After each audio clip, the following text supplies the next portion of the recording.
are going to go ahead and get started on our very last Lunch and Learn of 2025. So welcome to September. I'm Amanda Lakin, the Director of Communications from the Nevada Housing Coalition, and I have just a couple of announcements as always before we get started. I wanted to share that on Tuesday, October 14th, the day before our conference, we are helping to host the Land Activation Incubator Academy.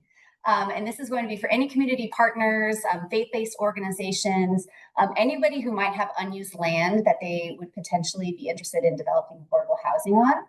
CSH and Federal Reserve Bank of San Francisco are going to be putting on this workshop. It's going to go from 8:30 a.m. to 4:30. It is a $50 charge. It is going to include a light breakfast and boxed lunch, but it should be a really great day. There is a little bit of an agenda here for all of you to look at, and I'm going to drop a link in the chat to register if you're interested in this event. The night of the 14th, we also are going to have our member meeting and mixer. This is just a chance for all of our coalition members to get together, to network, and celebrate our work that we've done so far this year, all of our work that all of us collectively have done together.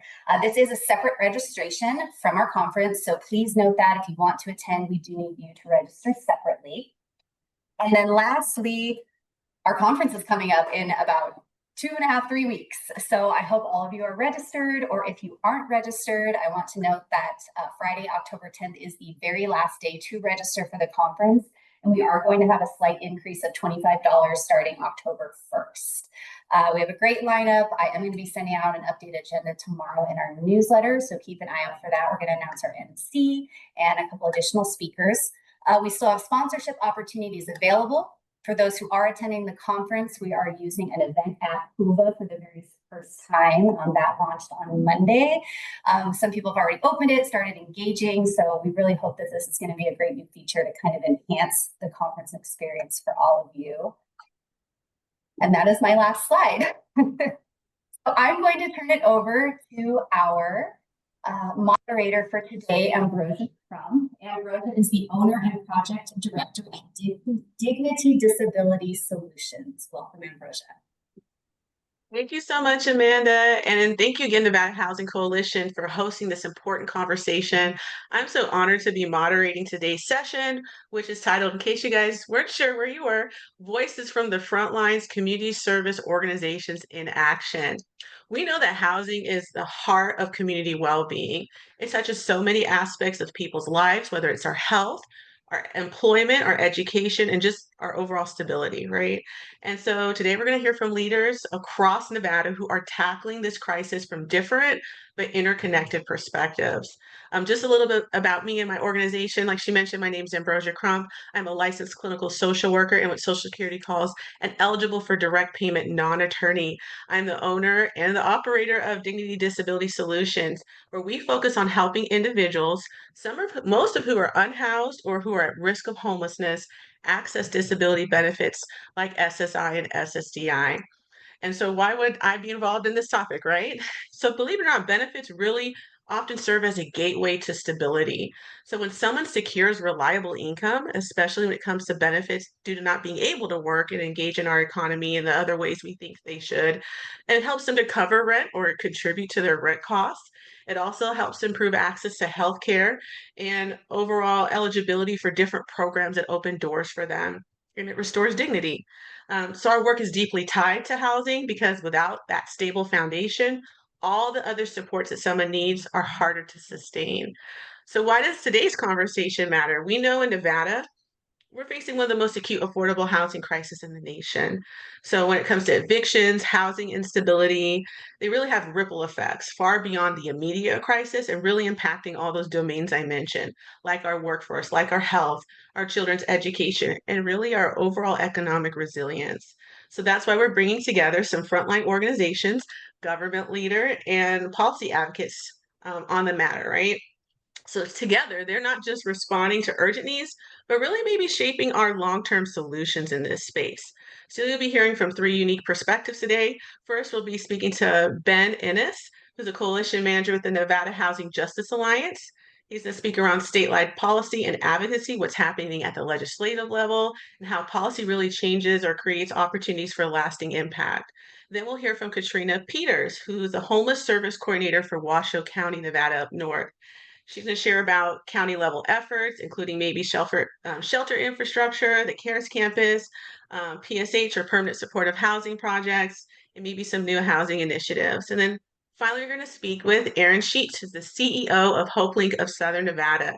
He's going to highlight some of those on the ground realities of direct service delivery, everything from rental assistance, case management, and maybe some of the funding challenges that come with this critical work, right? So together, our perspectives will give us a more hopefully complete picture on both the struggles and maybe the possibilities ahead. So we're going to start with some presentations. We're going to hear first from Ben Enos to share with us his perspective from that legislative or policy advocacy level. Thank you, Ambrosia. I appreciate you facilitating, having me here. Thanks to the Nevada Housing Coalition for inviting me again. I thought maybe I blew my chance in previous attempts, but it's great to be here. Great to spend the lunch hour with folks. As Ambrosia said, my name is Ben Innes. I'm the coalition manager for the Nevada Housing Justice Alliance. Sometimes I say we're the other housing coalition, working in tandem with the NHC. And we're a statewide coalition built up of grassroots organizers, community advocates. I think what sets us apart is we work directly with Nevada tenants to develop and fight for and advocate for these solutions. And I think a lot of our approaches and attempts, and I'll talk about some of our legislative priorities from this year, really try to work upstream or at the the root causes of some of the housing insecurity that we're seeing in our state. I don't have a presentation, so we're just going to talk. If folks have questions or need to repeat, bill numbers or priorities or explain different issues, I'm happy to follow up or share those out. So please, I think just, let us collectively know. So I'm going to highlight, a handful of legislative priorities from this session in 2025. I think I'm going to start with a lot of the missed opportunities that were on the table. They're painful, but get them out of the way, and then kind of close, my segment here with some of the wins and the victories from our side or from my perspective. So starting with the vetoes and again, missed legislation. Unfortunately, vetoes are the running theme of the last few legislative sessions from our vantage. First off was AB 201. That was sponsored by Assemblywoman Erica Roth, and that was a bill focused on eviction record sealing. And so what that did, I believe the time period was a year. So after 1 year, if you had an eviction on your record, that would automatically seal if it met certain conditions. And why that's important is that oftentimes evictions that go on folks' records can really act like a scarlet letter, kind of like this brand that you can't get off, and that really makes securing and accessing housing very difficult. Landlords, property managers might see that and then just see kind of problem tenants and folks that that are unreliable. When in reality, we know, in our state's housing crisis, the severity that which our community members and tenants experience, those hardships, some of that economic instability and unpredictability, and walking that fine line between staying sheltered or becoming quickly unhoused. And I'll quickly interject, while talking about this bill, that so many of these, largely tenant protections are so important in keeping folks stably housed. In the immediate term, in the onset, while other folks, kind of plan and build for the long term. And I'll keep hitting on that theme. But again, folks, I think walk a tightrope to becoming destabilized, evicted, unsheltered, unhoused. And when that's happening in incredibly high rates, especially in like these post-COVID years, we really want folks to not have to endure that for so long and to be able to get back into housing. From there, AB 223 was sponsored by Assemblywoman Venetia Considine. So it was a fantastic bill, one we still deeply care about. And that was to bolster and kind of beef up habitability enforcement. There are a lot of, I think, strong debates and conversations throughout the session on the matter. But ultimately, we want tenants to have a clear and fair process that they know and understand and recognize when they have habitability issues. And when I say habitability, that just means is a place livable? So that ranges from your non-essential items, maybe there's a hole in the drywall, or maybe like a kind of a spotty light fixture, to the essential services and items. And that's your heat, your plumbing, your water, your air conditioning, whether, extreme heat, extreme colds, all throughout our state. And too often what we see is that when folks have issues, they go ignored, for far too long, if ever, or they're really responded to or repaired in kind of haphazard measures. And then if, in a worst case scenario, when a tenant kind of executes their right to withhold their rent, because of some of the convoluted process, they do it in a way that's they do it incorrectly ultimately, and they get evicted because of that. And, in our work, I view every eviction as preventable. And so some of that, again, the education, the outreach, the clarity, the process, the stronger enforcement, for, to hold ultimately landlords, property managers, et cetera, accountable in providing and maintaining livable homes. And unfortunately, this bill was vetoed also. From there, I think folks were waiting on their bingo card for me to name rent stabilization. I don't think we're playing a drinking game. It's only noon on a work day right now. But maybe at the conference in a couple of weeks. But there's a great bill sponsored, AB 280, sponsored by Assemblywoman Sandra Howdigi, which provided rent stability for seniors, and is a pilot program. So it would have sunset, just temporary, to test it out, see how it would do.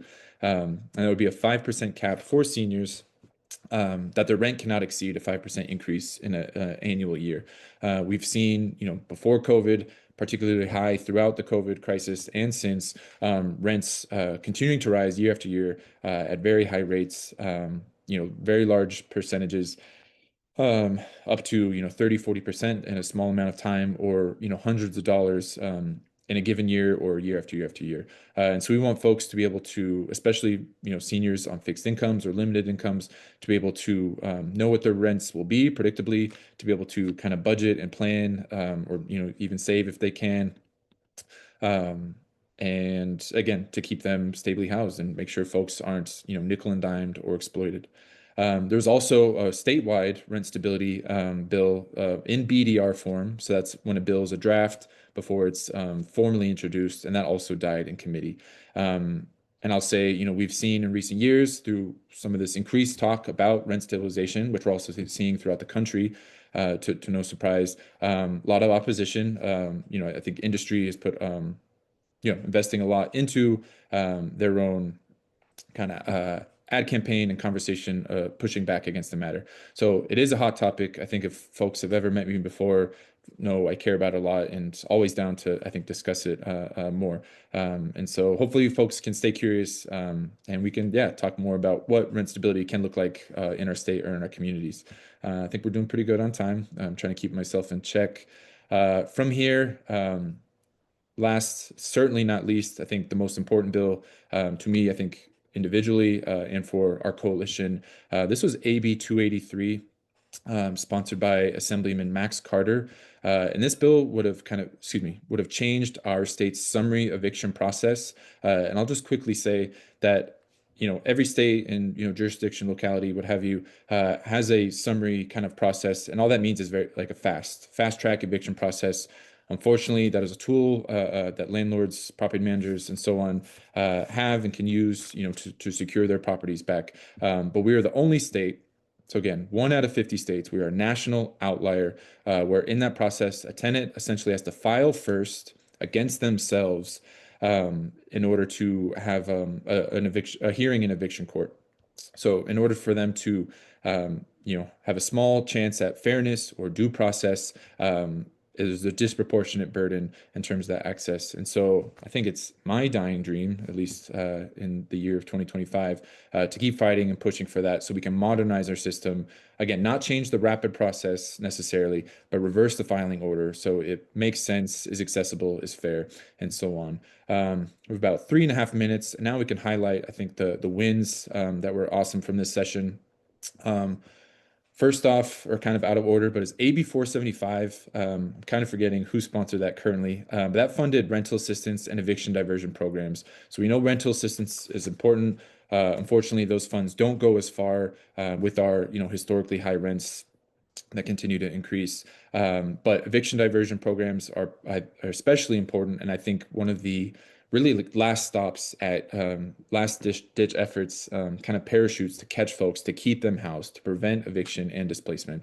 I invite folks to find those programs in Las Vegas Justice Court or Reno Justice Court.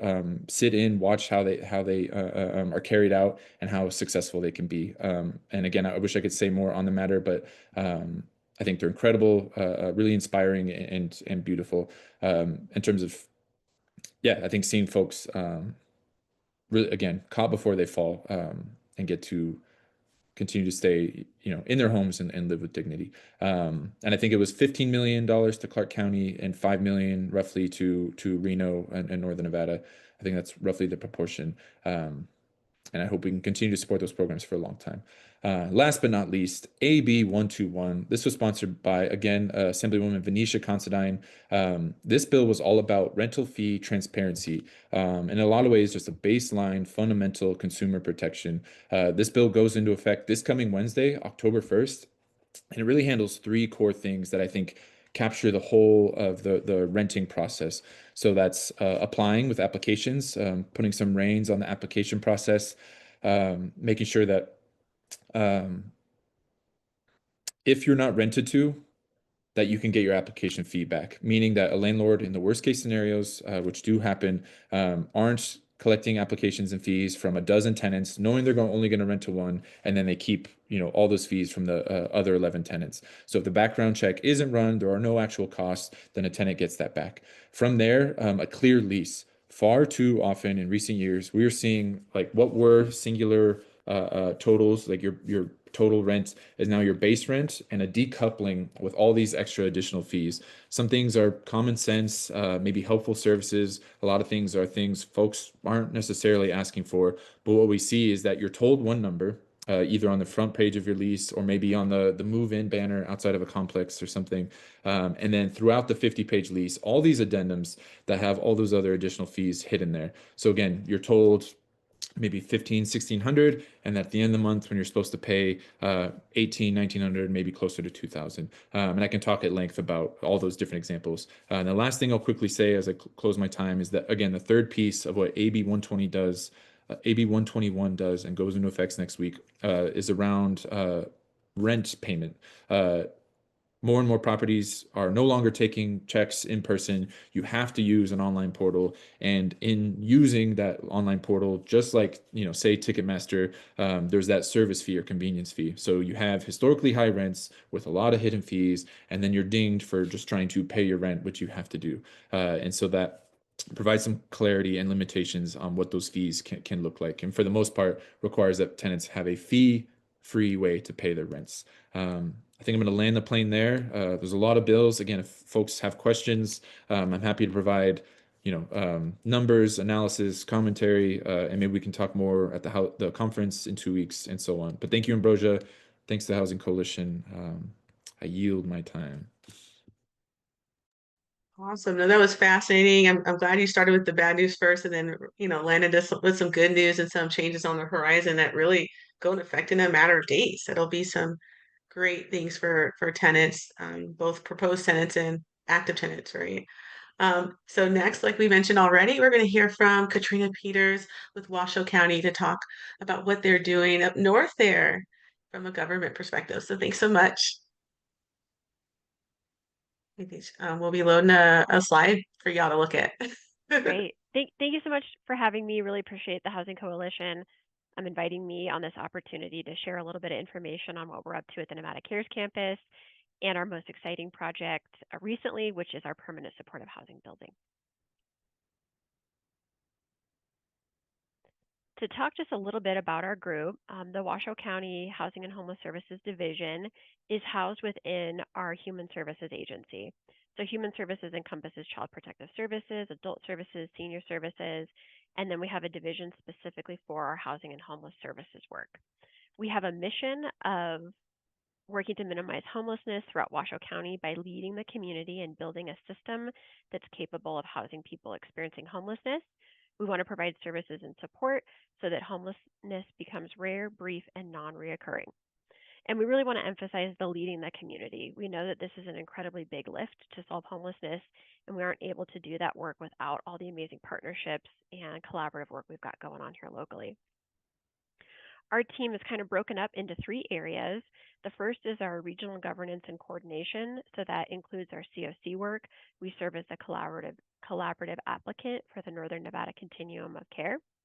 We also lead our regional data and policy work in close connection with our Built for Zero initiative here locally within Washoe County. They provide us a really great framework for quite a bit of that data and policy work. We also have an amazing shelter and services team that includes our Place campus. That's our emergency shelter for women and families. We have our Nevada Cares campus and our Safe Camp. That's for single adults. We also have a street outreach team that is attached to some law enforcement officers through the Washoe County Sheriff's Office HOPE team. And at both of our emergency shelter campuses, we have a robust case management team and a robust behavioral health team. Then we've got our housing work that includes our tenancy support teams. So those are case managers working to keep people stably housed that we've been able to move from homelessness to housing. We have our Affordable Housing Trust Fund, and we've got our permanent supportive housing work. We have some HUD-funded permanent supportive housing programs that are all scatter site or voucher-based. And then we recently opened up our 50-unit building, and I'll tell you a little more about that.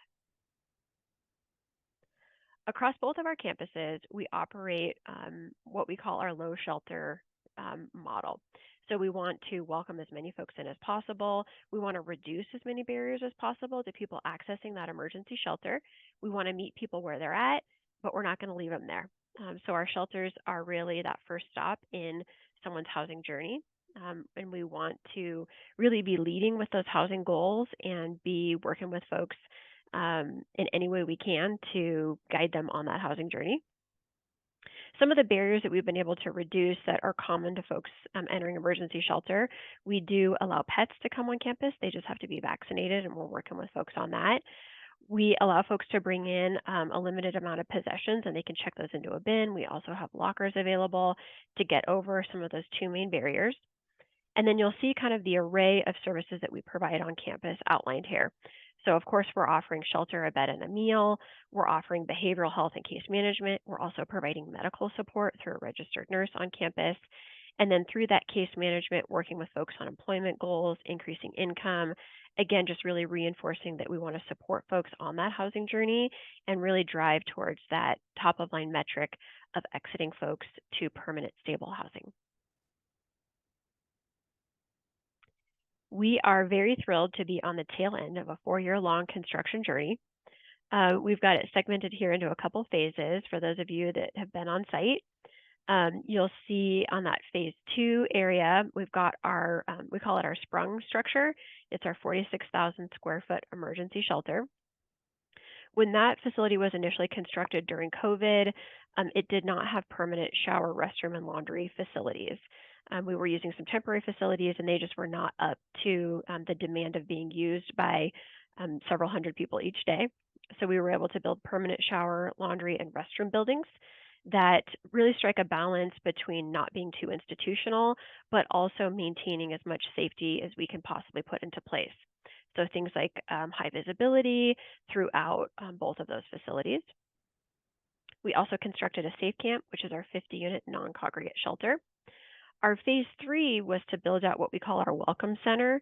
That's the building that folks enter the emergency shelter in and do an intake in that building. And also our case management and behavioral health staff are housed there as well. We also have a beautiful cafeteria. We also opened the Resource Center, and that's on the far kind of left-hand bottom corner of this visual.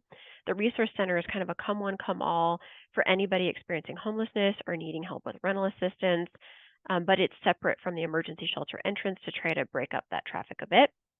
Our phase 4, and we'll show some more detailed pictures, is our permanent supportive housing building.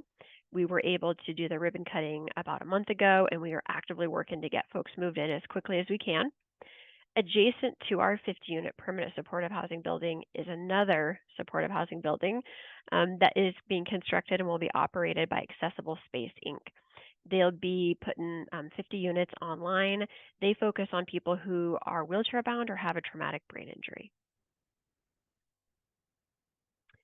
We also are very thankful to be located in very close proximity to a lot of amazing service agencies and other housing programs. So kind of in the top right-hand corner, you can see the Nevada Cares Campus, our emergency shelter. Adjacent to it is a Hopes Clinic, which is our federally qualified, one of our 2 federally qualified health centers here locally. And then you can see an array of other programs on this screen. We're also in close proximity to Catholic Charities. They're a fantastic partner, as is Reno Sparks Gospel Mission, and then a variety of Volunteers of America programs, some currently in place, like Village on Sage, and some that are currently under construction, like their Highway 50 project.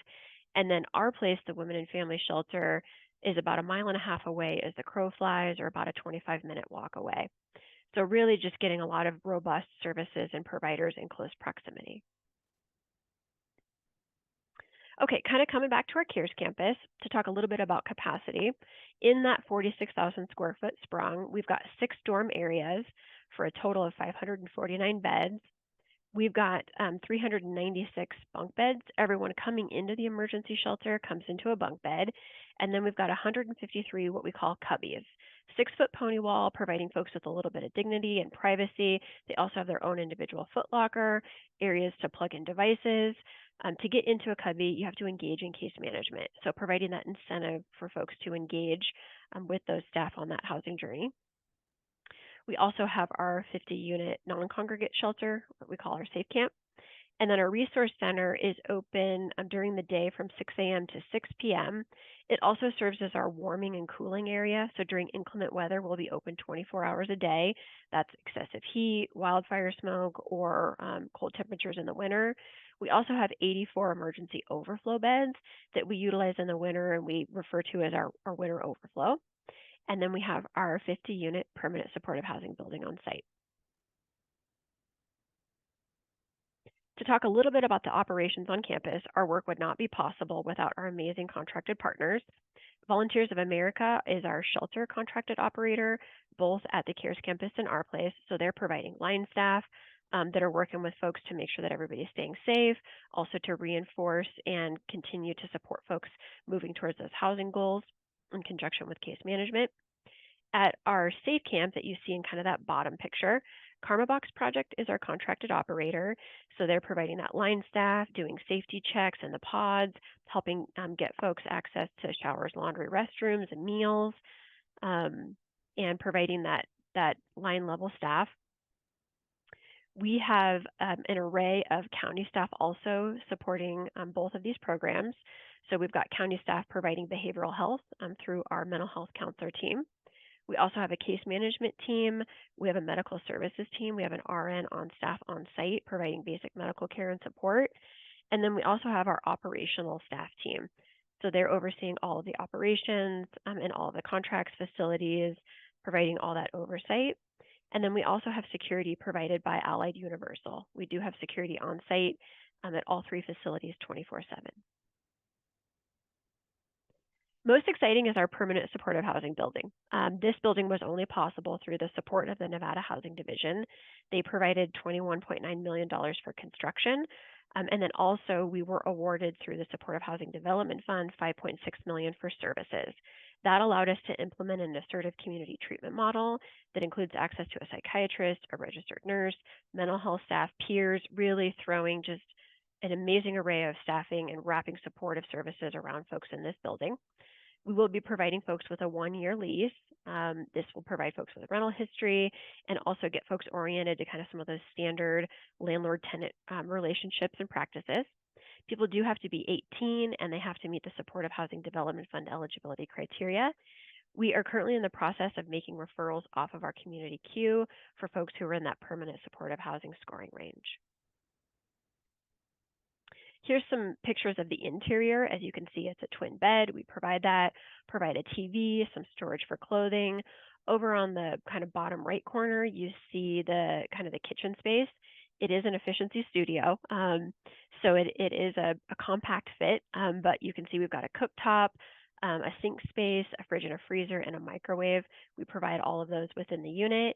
And then in that top right-hand corner, that's our community space for folks to be able to watch a movie. We want to really promote socialization for folks who are interested in that and be able to support folks coming together. This work wouldn't be possible without an amazing array of partners. For the spirit of time, I will not read all these off to you, but I really just want to emphasize how lucky we are in having so many folks around the community support the CARES campus, come on site, help folks get linked up with benefits and connection to programs. All right, moving on a little bit to our current challenges. Here you'll see three figures that I'm sure everyone on this webinar is familiar with. Far right-hand side, we've got rising rents for studios. You can see back in 2012, average rents were around $500. Now we've really hovered at the $1,200 mark, even just for a regular studio, to really underscore how high rents are in the area. When we look at average monthly wages, we see that line not dramatically increase in a corresponding fashion to rent. We also see our unemployment rates that have stayed higher than the national average. Speaking a bit to capacity and number of units, on the left-hand side, we have number of subsidized units, which is very low. And that line has continued to stay the same. We're not seeing this dramatic increase in number of subsidized units to keep up or even meet that incredible gap in demand. On the right-hand side, to speak a little bit to new units coming on the pipeline, we see a very small number of units set aside for very low-income populations. So you can see in Washoe County, that's in the unincorporated areas, only 13 units set aside for those very low income. In City of Reno, we see a few more, 279. But to contrast that with demand, we had an amazing report put together by the Corporation for Supportive Housing showing we need about 1,200 permanent supportive housing units in the area. So really speaking to the incredible demand for number of units in that very low income range. We have kind of three critical support areas that we want to highlight. One is, again, that permanent supportive housing need. While we're thrilled to have these 50 units coming online at the CARES campus, we need about 1,200. So we need to continue to keep our foot on the gas. We also were very lucky in getting $2 million in COVID area relief funding into our Affordable Housing Trust Fund, but we currently don't have a dedicated revenue stream to be able to continue to support that development. We also see a tremendous amount of demand for tenancy support for that case management to keep folks stably housed. I did want to outline that we do have some really great jurisdictional partners and seeing an incredible amount of work going on at City of Reno and City of Sparks to try to support bringing more units online, but it is incredibly challenging work. And I think that wraps up my slides. I do believe I went a few minutes over, so my apologies, Erin. I want to leave plenty of time for you to talk about your work as well. Thank you so much, Katrina. It's amazing to see what all this funding has made possible and so quickly, right, in your space. But yes, next, we're going to be hearing from Aaron Sheets and what is happening at Hope Link down south here.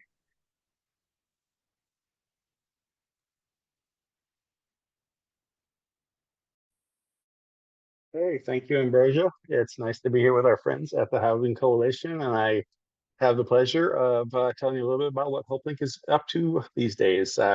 Our current initiative really is Keep Nevada House. It's a community initiative dedicated to homelessness prevention through emergency shelter, rapid rehousing, and housing stabilization programs. So, there we go. Our mission is six simple but powerful words: prevent homelessness, preserve families, provide hope. We are a family resource center dedicated to homelessness prevention through comprehensive support services. And we feel what really sets us apart is our commitment to wrap clients in a full continuum of support, help them stabilize, heal, and thrive, not just to provide services. These numbers will not be unfamiliar to anybody on this call. We are in this crisis. We counted right around 8,000 people currently experiencing homelessness on the last point in time count. I think all of us believe that was grossly undercounted. But we also have 300,000 people that are at severe risk of falling into that eviction cycle and homelessness. And we have a housing shortage of 80,000 units for people that need them. We have the lowest ratio in the country. I think we have 17,000 units available for every 100 that are needed currently. It just shows that we are not going to be able to build ourselves out of this crisis on its own. We have to have an additional strategy. We think it's a staggering challenge, but we believe there's hope and we have a plan. Our vision, this is literally HopeLink's vision statement, community where everyone's a safe place to call home. In our programs, we have over 900 people that we serve each and every day through shelter and rapid rehousing programs, offering immediate relief from the shelter or from the crisis of homelessness. But we believe that the greater opportunity for all of us lies in prevention.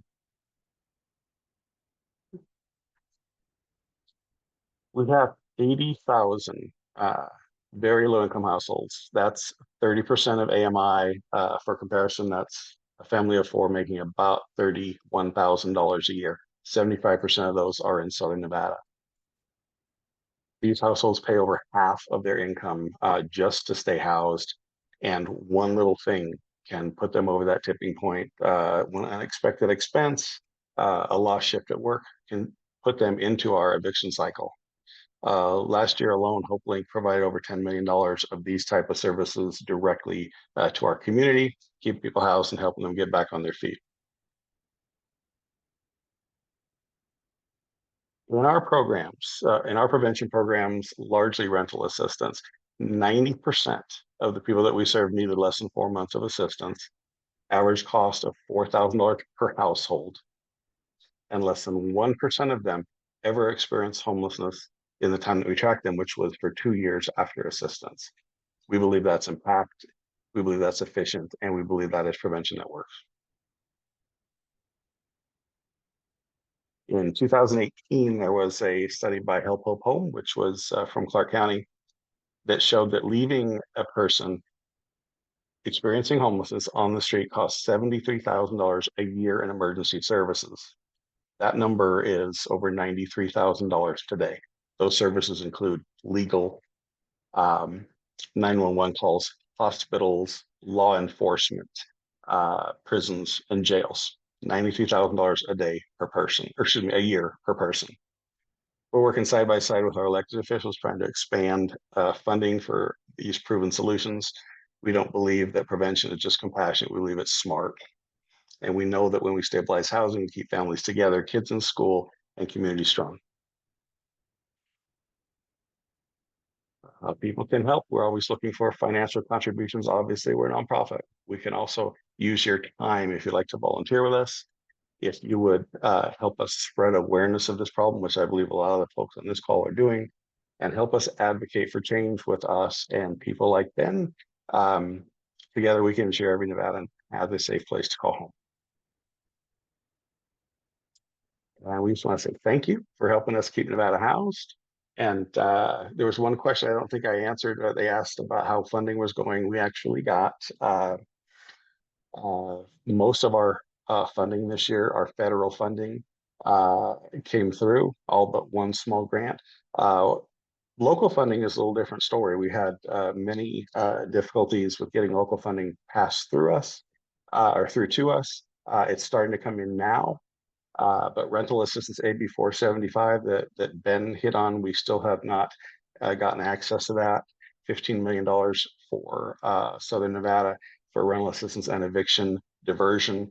We're hoping to see that come into the system soon, and we're hoping that we can participate in that for our community. But that's where we're at right now. Thank you so much for sharing with us. So not everyone type at once, but this is an opportunity for our Q&A for our panel here. If anyone has some specific questions, but maybe we'll start off with a question I can pose to everyone here. So if we think beyond like the immediate crisis, if we're thinking about what evictions can do beyond that moment, right? We're losing our housing in that moment, but when we're thinking long-term economic mobility, our health, education, even engaging, like I guess from a civic standpoint, being able to be part of our community and participate effectively. What are we really seeing about how evictions really affect the long term beyond that moment of just losing our housing, right? So I'll open that up to anyone who wants to take it. Chime in on that one if that's yeah. Housing instability, it's a community-wide issue that undermines education, health, economic stability, and it drives up our public cost. In our children, we see developmental delays, higher rates of anxiety, depression, behavioral issues. We see issues in their education being disrupted. They fall behind academically. and they experience chronic absenteeism. It contributes to health risks, exposure to environmental issues in places where they shouldn't be, including mold and pests and even violence. It affects their physical and mental health.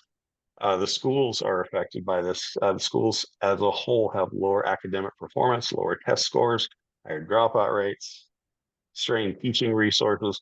Schools can't build consistent peer groups and stabilize teacher-parent engagement, which is really critical to seeing students thrive. We have increased costs in the school level. Expenses for transportation go up, counseling go up, social service needs go up. It affects our health care. These families often rely on emergency rooms rather than preventative or even primary care. We see more chronic conditions, asthma, malnutrition, unmanaged chronic diseases such as diabetes and hypertension. Adults and children have higher rates of depression and post-traumatic stress and substance use, often without consistent treatment. So all of these things affect us. Workforce instability. The people that have sick children, they don't get to work. Their jobs become at risk. So we as a community, we spend more on shelters, we spend more on ER visits, we spend more on foster care, policing, social services. All of these things cause additional problems. So and then the thing I don't think we talk about enough is children who experience this. They're statistically more likely to have lower lifetime earning income, and we're perpetuating the cycle of poverty when we leave this. This is why we talk about prevention so much, trying to actually address these issues earlier in the continuum of services that we have. We think it makes so much sense for all of us. Would like to help people earlier, and we believe that'll have long-term impacts that we all feel financially. Thank you for that. I was thinking when you were speaking about that, and this is for a whole other day, right? But there's something called ACEs or adverse childhood experiences. There's a term called epigenetics, which talks about when things happen to our bodies, how they gets passed down through generations. And so that moment is just on a moment for us, but maybe generationally will affect folks for years to come, right? In our bodies and in our opportunities. Let's think about maybe a big elephant in the room, big recent federal shifts, right? So we know that our funding rules are changing as we look at maybe applying for something, or as we're accustomed to like responding to a NOFA for HUD funding, for COC continuum of care work. We're seeing maybe the language shifts, the priority shifts, maybe tax credit changes. What are some of the big, I guess, ripple effects we're going to see in Nevada, or we're already seeing as a result of some of those funding changes? I don't know who wants to take that one on. I'll make a few comments and then I'll hand it off to Ben if that's okay. Yeah, we're extremely concerned with the changes we're seeing at the federal level. HR 1 resulted in work requirements and other items that are going to reduce the number of people who are on Medicaid in Nevada. Estimates are looking at 100,000, 115,000 people losing coverage. We're also seeing messaging come out from the administration regarding things like forced institutionalization, which has been deemed inhumane through the Olmstead Act. But nevertheless, forcing people to get treatment when they're not provided with any medical coverage, like those two are very opposing forces. So there are huge concerns on a variety of levels, people losing access to key benefit programs, reductions in funding for programs that we desperately need to be able to maintain the progress that we've made, and also just some very inhumane language and directives coming out of the current administration. All right. Thanks, Katrina. I guess I'll jump in. You hot potato to me. I think, yeah, another factor and just something I feel focused on and think about. And so again, just I think talking about or being aware of our state's housing crisis, how long we've been stuck in it. And so for many, many consecutive years, Nevada has had the highest shortage, so of all 50 states, of affordable and available units. So the largest deficit, I mean, it doesn't speak to what units could stay affordable through rent stabilization measures, I think. And we also know through some great work from the LEAD Center at UNLV that of Nevada's low-income renters, we are the second highest cost burden in the nation. So I think next to California and right before Florida. So which means that folks, working class folks or maybe fixed income folks and so on low income, really feel that squeeze from high rents the most and are probably the closest to becoming again, evicted or destabilized and so on. And then I tie it back to COVID, and I just think about all the ways that our state and communities were affected by shutdown. Because again, we rely on folks coming to us and enjoying and taking part of so many things. And with some of the downturn we've already seen this year, and maybe it could pick back up. But I know I think it was Mayor Berkeley, if I'm not mistaken, just spoke to really pleading with Canadians to come back to Las Vegas. So either as more states or excuse me, more countries, cities, nations, what have you, might be writing us off. Maybe things are too expensive to travel, or we just don't have the best reputation in this moment. And I think we're seeing some of that again through that downturn, lack of tourism, when again our largest city in our state is built on so many aspects of that service industry. So I do worry about just working class folks that rely on tips and gaming and entertainment and dining and rideshare and so many things. And so when we have these protracted slow seasons, yeah, it's pretty scary. And to me, it kind of feels like there might be some sort of like housing cliff that we could like approach, where again, a lot of folks might lose income or jobs and might get put out. And on the other side of things, we're told that, for housing, they'll continue to charge what the market can bear, opposed to, considering that real lived impact. Thank you. I kind of had a question that related to what you just spoke to around the bill that did not succeed on the rent stability. What do you think would be a way for the community or maybe other stakeholders to buy into the benefits of it, to embrace that concept? What are your thoughts on that? Yeah, thanks, Ambrosia. It kind of ties into the focus of our work, because I don't think any of our priorities are a silver bullet. I think the last lunch and learn was a big highlight of the governor's bill, and it might have some strong points, some weak points, and in between. But I think for us to be effective, we really need that like holistic both and approach. Let's use every tool we can and take everything into consideration. So while we plan and build for the long term, to match our growth, limit sprawl, expand sustainably, all these things. How can we protect folks in the near and immediate term? And that's what rent stability is really great for. How do you stabilize rents by making it so? And I say rent stability instead of rent control, and folks may have heard me say this in other spaces, but it is not the old-fashioned like strong arm top down kind of model, but I think it is something very modern that can be adapted and modified to fit our community's needs. And again, so stop the bleeding now.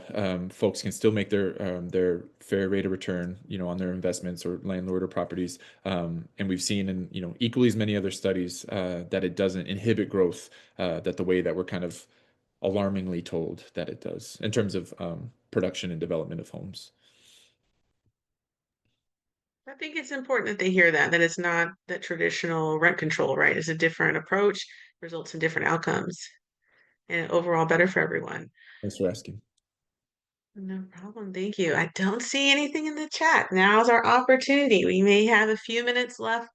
But if not, maybe we can spend some time with another question. So if we're looking at just homelessness at large, right? And whatever existing shelter infrastructure or maybe lack thereof, and how that intersects with maybe our broader economic goals. And I'd want to give this to Katrina, specific to Washoe County.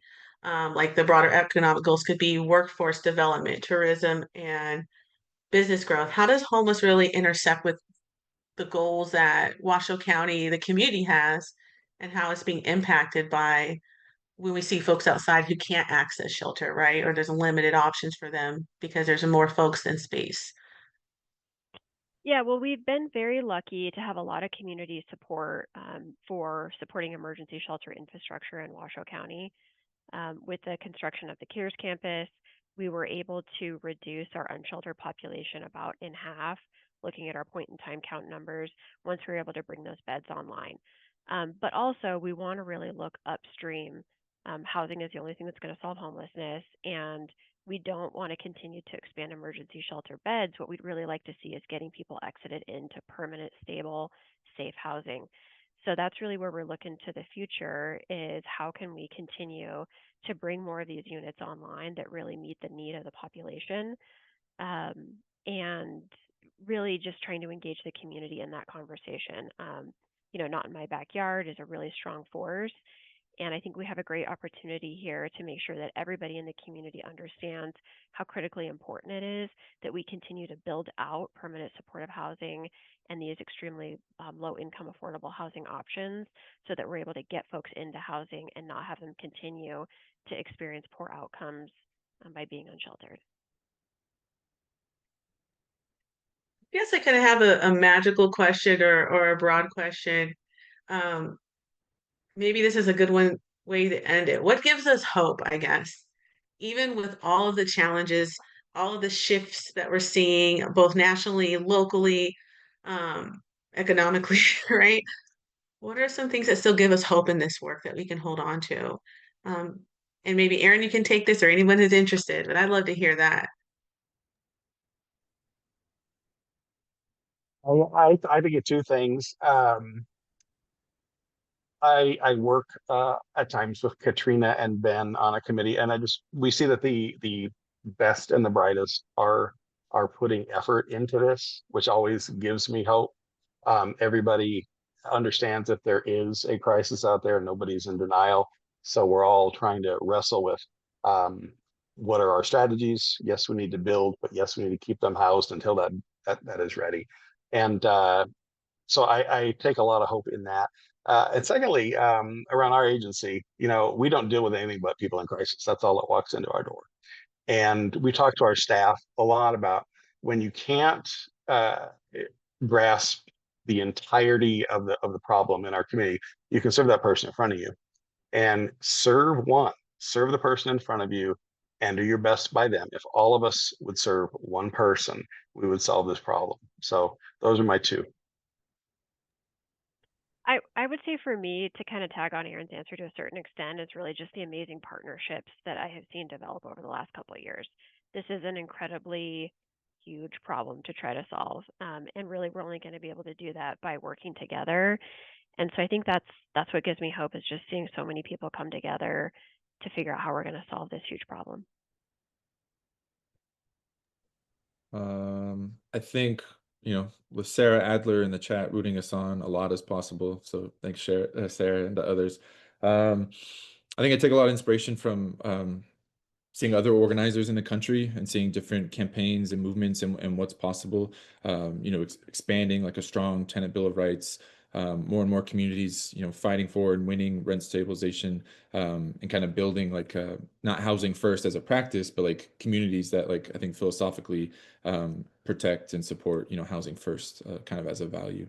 And then I think it's not an easy answer or a good answer, but I think there is no alternative. I think without the hope, I think we just kind of crumble. So I got to keep at it for, I think, what I believe in, and I think, yeah.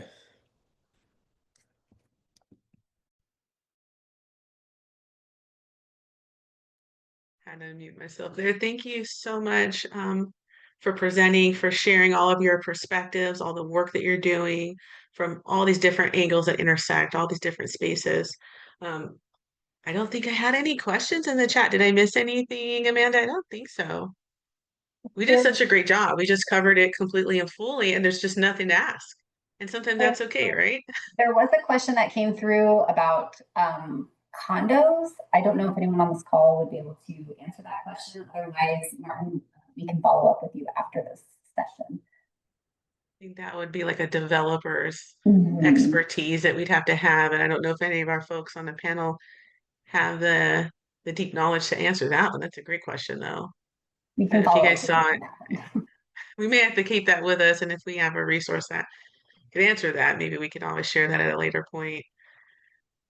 Maybe we're given a few minutes back then for our day. We're at 4 minutes till. Going once, going twice. Thanks, So Thanks, Amanda. Yes, thank you, everyone. Once again, Everyone that you see on this call today will be at our housing conference in 3 weeks. So if you have any questions that come up afterwards that you are thinking you would like to ask them, they will be on site to answer your questions.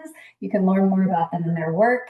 And also, again, last Lunch and Learn of the year, we will start again in January, but we will be sending out a survey sometime after the conference to get any ideas if you would like to moderate. If you have an idea for a topic or a great speaker that we can host in 2026, we would love to hear your thoughts. So thank you again for tuning in. Thank you to our speakers and our moderator, and have a great afternoon.